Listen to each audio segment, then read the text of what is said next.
అరాచక శక్తులు ఏ విధంగా రాష్ట్రాన్ని విచ్ఛిన్నం చేయాలి, రాష్ట్రాన్ని చిన్నాభిన్నం చేయాలి. ఇప్పుడిప్పుడే తేరుకుంటున్నటువంటి రాష్ట్రం. ఎందుకంటే గత 5 సంవత్సరాలు జగన్మోహన్ రెడ్డి అధికారంలో ఉన్నప్పుడు విచ్చలవిడిగా ఇష్టానుసారంగా దోచుకోవడం మనం చూసాం. సో ఈ విధంగా ఎక్కడా కూడా రాష్ట్రం పైన ఇతర దేశస్తులు కావచ్చు, లేదంటే ఇతర ప్రాంతవాసులు కావచ్చు పెట్టుబడులు పెట్టాలన్నా కానీ కొంచెం ఇబ్బందికర పరిస్థితి సృష్టించే పరిస్థితి కనిపించింది గత 5 సంవత్సరాలు కూడా. సో ఇప్పుడు కూటమి ప్రభుత్వం అధికారంలోకి వచ్చిన తర్వాత అన్నీ కూడా సజావుగా సాగుతున్నాయి. సో ప్రజలు కావచ్చు, లేదంటే ఉద్యోగులు, నిరుద్యోగులు అందరూ కూడా ప్రశాంతంగా వాళ్ళు అనుకున్నటువంటి లక్ష్యం దిశగా ముందుకెళ్తున్నటువంటి పరిస్థితులు అయితే కనిపిస్తున్నాయి.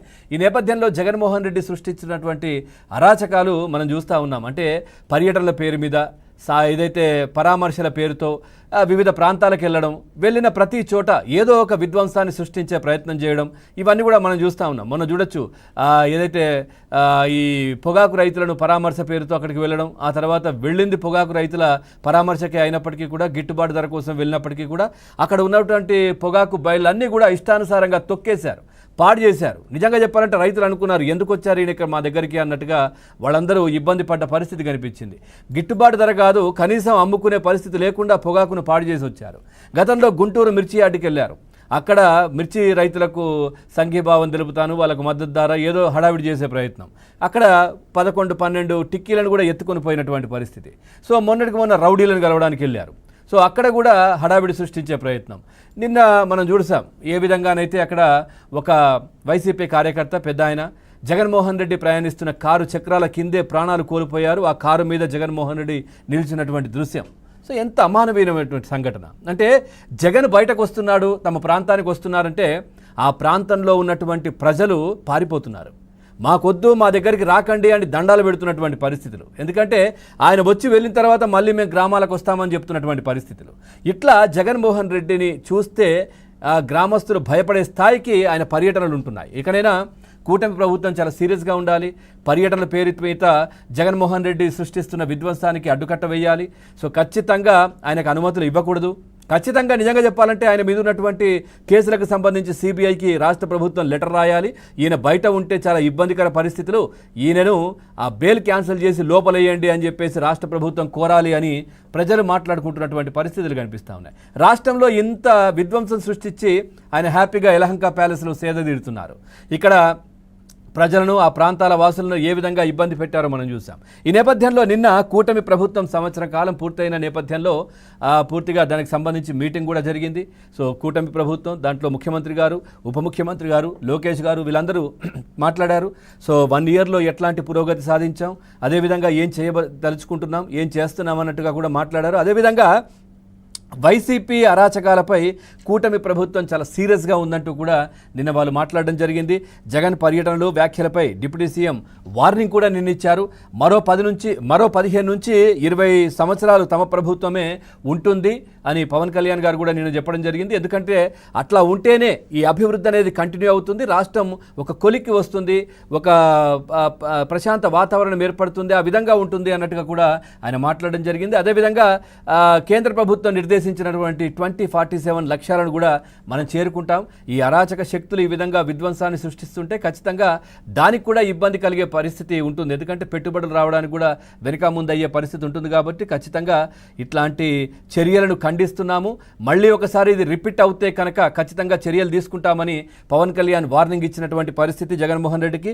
ఇక అధికారం పోయినా వైసీపీది ఒక రౌడీజమే కనిపిస్తోందని నిన్న పవన్ కళ్యాణ్ గారు కూడా మాట్లాడారు. అదేవిధంగా మాది మంచి ప్రభుత్వం, బెతక ప్రభుత్వం కాదు అంటూ కూడా చాలా సీరియస్గా డిప్యూటీ సీఎం పవన్ కళ్యాణ్ గారు జగన్మోహన్ రెడ్డికి వార్నింగ్ ఇచ్చినటువంటి పరిస్థితి కనిపించింది. అట్లాగే పిచ్చి వేషాలు వేస్తే కనుక తొక్కి నార తీస్తాం, గుర్తుపెట్టుకోండి జగన్మోహన్ రెడ్డి అంటూ కూడా ఆయన పరోక్షంగా డైరెక్ట్గా వైసీపీని హెచ్చరించినటువంటి పరిస్థితి చూసాం. ఇక పోలీసు అధికారులను బెదిరిస్తున్నటువంటి జగన్ పైన కూడా పవన్ కళ్యాణ్ చాలా సీరియస్ అయ్యారు. ఎందుకంటే 7 సముద్రాల్లో దాటి ఉన్నా, ఎక్కడ ఉన్నా కానీ లాక్కొచ్చి మిమ్మల్ని ఇబ్బంది పెడతాను, మీకు శిక్షలు వేయిస్తాను అంటూ కూడా జగన్మోహన్ రెడ్డి మాట్లాడుతున్న అంశాలు. అట్లాగే బట్టలు ఉడదీస్తాను పోలీసులవి ఈ విధంగా చేస్తే అని. అంటే చట్ట ప్రకారం వెళ్తే ఈ విధంగా జగన్మోహన్ రెడ్డి చేస్తారా అంటూ కూడా పవన్ కళ్యాణ్ చాలా సీరియస్ అయ్యారు.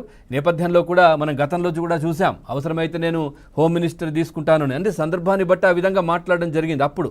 కానీ ఖచ్చితంగా కూడా శిక్షలుంటాయి, ఇట్లాంటి పిచ్చి పిచ్చి వేషాలు వేస్తే మాత్రం తొక్కి నారదీస్తానంటూ కూడా జగన్మోహన్ రెడ్డికి పవన్ కళ్యాణ్ నిన్న వార్నింగ్ ఇచ్చినటువంటి అంశం చూసాం.